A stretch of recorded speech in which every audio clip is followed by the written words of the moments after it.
One of the most common questions I get asked is, how often should you go to therapy for social anxiety if you're seeing a therapist that practices acceptance and commitment therapy? Now, I made this specific because I practice acceptance and commitment therapy. You can consider this conversation to be a holistic picture of just going to therapy in general. Essentially, if you're going to therapy for social anxiety, you've acknowledged that there's this broad pattern of fear of negative evaluation or criticism, and you want to make a change to it. You can see that these concerns about what other people think and feel about you and the constant pattern of avoidance is getting in the way of you living a higher quality of life. And hats off to you for making a brave choice to go see a therapist. So let's talk about what it'd be like to go see a therapist for acceptance commitment therapy, talking about how often you go and what you may experience along the way. First of all, acceptance and commitment therapy is designed to increase what's called psychological flexibility. It's under the idea that you've been following these rigid rules of operating your life. You've experienced painful moments and you're trying to protect yourself from pain by controlling or avoiding distressing or painful experiences. So in order for us to live a more higher quality of life or a more engaging life, we want to be able to teach certain skills within acceptance and commitment therapy. So there's 6 pillars within ACT, and each one has multiple skills within there. And as you learn these skills, you begin to engage in life in a different way. You become aware that thoughts and feelings are passing experiences instead of commands that you have to obey. You can choose your behaviors when you pay attention in the present moment and slow things down. When you're on automatic pilot, you may be making choices that are hurting yourself in the long run. Unintentionally, mind you, you're on autopilot. You're not choosing these things. They're subconscious behaviors like avoiding eye contact or using your phone as a shield when you're trying to be social. However, in ACT, we teach these principles and skills within these principles to engage in life in a more flexible and healthier way. So regardless, when you think about going to therapy, you're often considering, how often do I go to therapy? One of the first things to consider is a little math problem that I try to explain to people. On average, people wait 15 to 20 years to see their first therapist for social anxiety. Now, if you go to therapy your first session, well done. Going once is good enough. Going twice is even better. However, if you go to therapy one time, it's unfair to expect yourself to have this radical transformation after one session, even after 8 sessions. Although there will be significant improvement, you've had 15 to 20 years rigidly following these rules, and trying to live a new way can often feel uncomfortable at the beginning, which is why I often recommend weekly therapy to get started. That may not always be in the cards for everybody, so again, I'm just going to talk broad picture and best practices, not necessarily what you'll experience, and that's why I preface that with saying going is good enough. However, in an ideal world, you go individually for on weekly basis for maybe 8 to 12 weeks. That gives you a really solid foundation.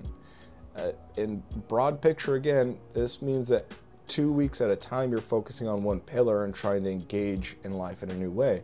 You're learning skills and insights. You're building a relationship with your therapist so that you can experience what's called attunement. And that's where relationships heal.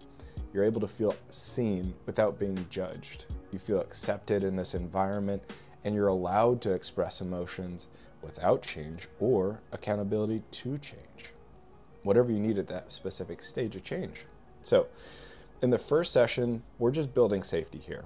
We're trying to understand what you've gone through, how you get to here, and teach some skills to help stabilize and feel safe in the environment that you're in.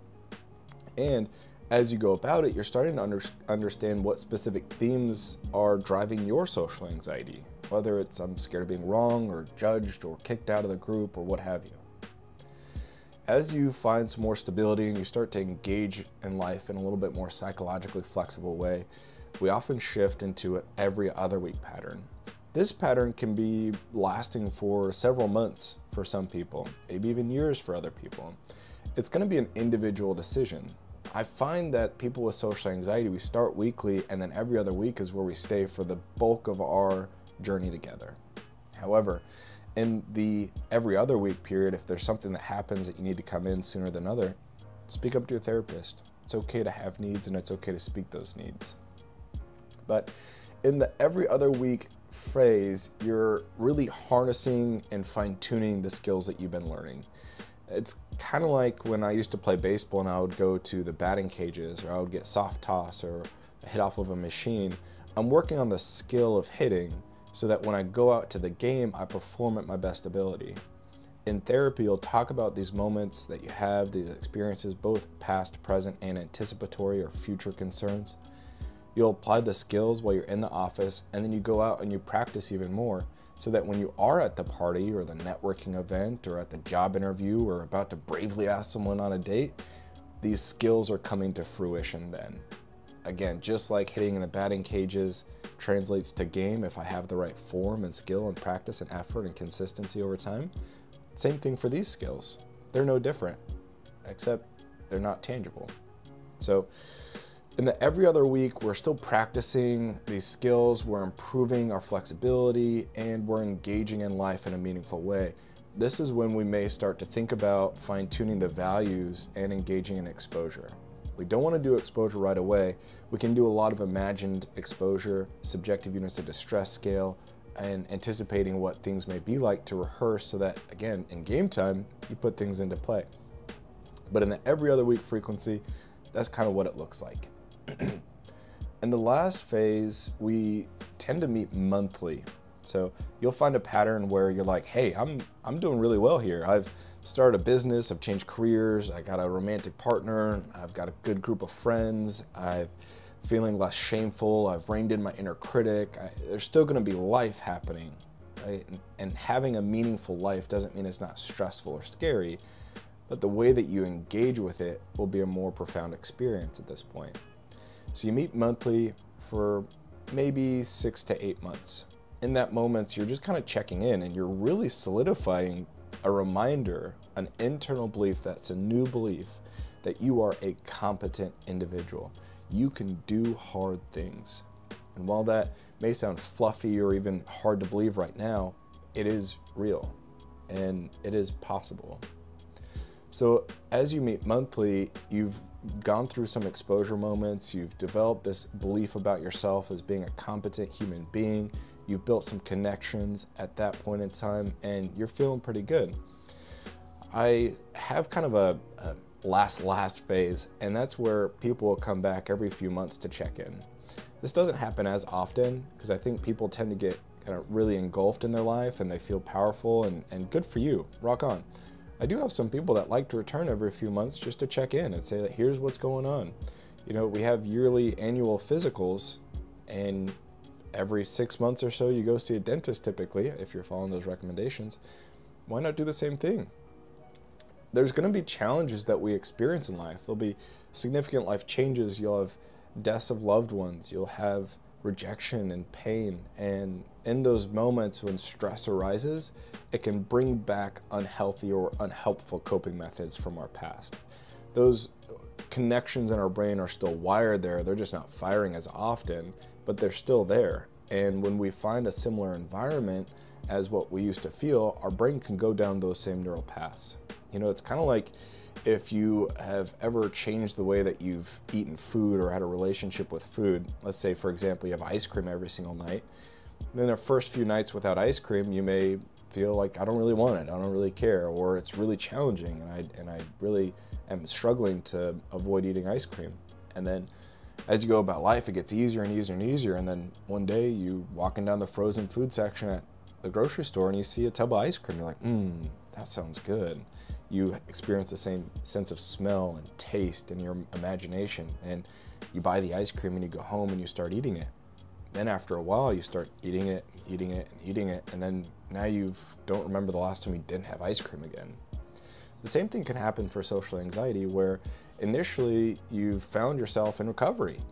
The way that you experience social anxiety doesn't interfere with your functioning. You've processed a lot of trauma, you've learned from your pain, you're entrenched in your values, you're doing really, really well, and then something happens and it takes you back to those old way of coping. You're eating ice cream again every day. You're avoiding going out. You're preparing excuses to prevent yourself from being vulnerable. You're finding reasons why things aren't good enough. And That's okay. If that happens again, you know that therapy was effective the first time, go back in.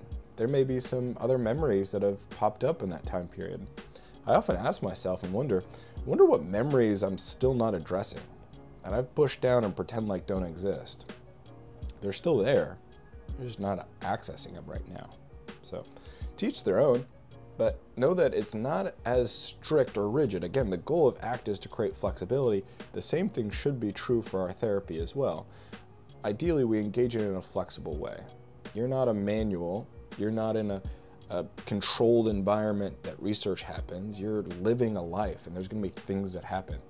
You know, for example, sometimes people lose pets while they're with me, and we talk about grief for a while. And maybe that lasts 3 or 4 sessions where we're not talking about social anxiety or ACT skills, but we're doing compassion-focused therapy. We're working on just grieving and feeling that grief. And again, through acceptance, we're opening ourselves up to pain so we can learn from it. The importance of relationships. The reason that grief is so tough is because relationships matter. And getting through that process to where you can see the love's not gone, it's access that's challenged. We still have access in memories and et cetera, but it's just an example to try to remain flexible in your therapeutic journey. You may start off weekly and go every other week, and then go monthly, and then go quarterly, and then decide to go back to weekly for a while, or trudge on in your bold self. To each their own. But I just kind of want to finish here talking about how the frequency of therapy is up to you, at least in my office. I have some people that really want to work with somebody that understands social anxiety, I've got lived experience with it, and has been able to experience what recovery feels like for an extended period of time. And they choose to come see me, but maybe they can't afford the rates, or they don't have out-of-network benefits, or whatever it is, or they're not ready for weekly. No judgment in my office. So we meet every other week. I meet them where they're at. We give them tools and resources to be able to improve in between sessions and things to look at. There is no rush though. And remember, although your anxiety may tell you need to better right now, the first lesson is often to slow down and pay attention. I hope this helps you understand the process of going to therapy for acceptance commitment therapy. It's not a static process, it's dynamic. We can change whenever we get new information. We can deviate because you're living a life that's valuable now, and that's going to come with some challenges of its own. There's no wrong answers here. And remember, going is good enough. Thank you so much. Take care.